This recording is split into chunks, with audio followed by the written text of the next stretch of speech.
Малкият принц. Глава 7.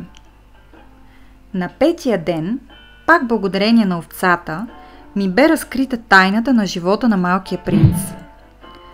Той ме попита внезапно, без предисловия. Като плод на проблем, дълго обмислям в мълчание.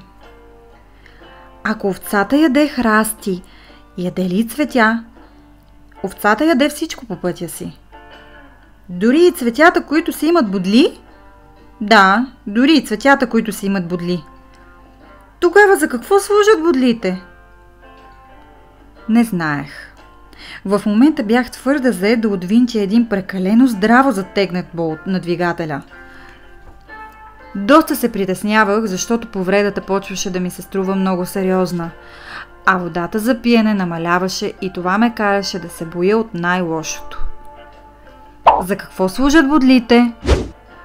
След като зададеше някой въпрос, малкият принц никога не се отказваше.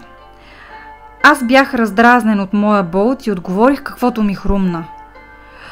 Бодлите не служат за нищо. Те са чиста злоба от страна на цветята. О!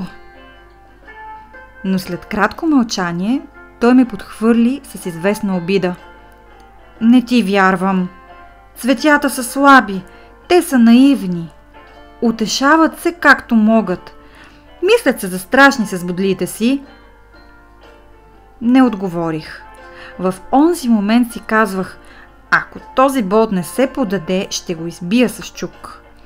Малкият принц наруши мислите ми.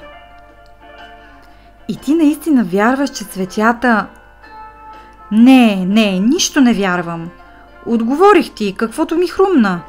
Сега съм зает със сериозни неща. Той ме погледна изумен. Сериозни неща? Гледаше ме как с чук в ръката и с почернели от грес пръсти се привеждам над някакъв предмет, който му се струваше много грозен. Говориш като възрастните. Това малко ме позасрами.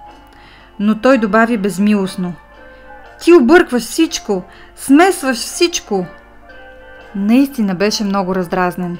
Разтърсваше на вятъра златните си кадрици. Знам планета, където живее един червендалец господин. Той никога не е помирисвал цвете. Никога не е поглеждал звезда. Никога не е обичал никого. Никога не е правил нищо освен сметки. По цял ден повтаря като теб. Аз съм сериозен човек. Аз съм сериозен човек. И това го кара да се надува от гордост. Но това не е човек, а гъба. Какво? Гъба! Малкият принц вече бе пребледнял от ярост. Вече милиони години цветята си създават бодли. Вече милиони години овцете ядат цветята въпреки това. И не е ли сериозно да се помъчим да разберем защо полагат толкова труд да си създадат бодли, които не служат за нищо? Не е ли важна войната между овце и цветя? Не е ли това по-сериозно и по-важно от сметките на един дебел червендалец господин? И ако аз познавам едно единствено цвете в света, което не съществува никъде другаде, освен на моята планета, а една малка овца може някоя сутрин да го унищожи с един замах, просто така, без да си дава сметка какво върши, не е ли важно това? Той се изчерви, после продължи. Ако някой обича цвете, което съществува само в един екземпляр, сред милиони и милиони звезди, това му стига, за да бъде щастлив, когато ги гледа. Той си казва, моето цвете е там някъде.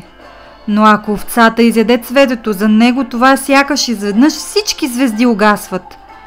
И това ли не е важно? Той не можа да каже нищо повече. Изведнъж избухна в ридания. Бе паднала нощта. Аз захвърлих инструментите. 5 пари не давах за чука, за болта, за жаждата и смъртта. На една звезда, на една планета, моята планета, наречена Земя, имаше един малък принц за утешаване. Поех го в прегръдката си, полюшнах го, казах му: Цветето, което обичаш, не е в опасност. На твоята овца ще й нарисувам намордник. Ще нарисувам броня за цветето ти. Не знаех какво да кажа. Чувствах се много неловко. Не знаех как да го достигна, да се докосна до него. Царството на сълзите е толкова таинствено.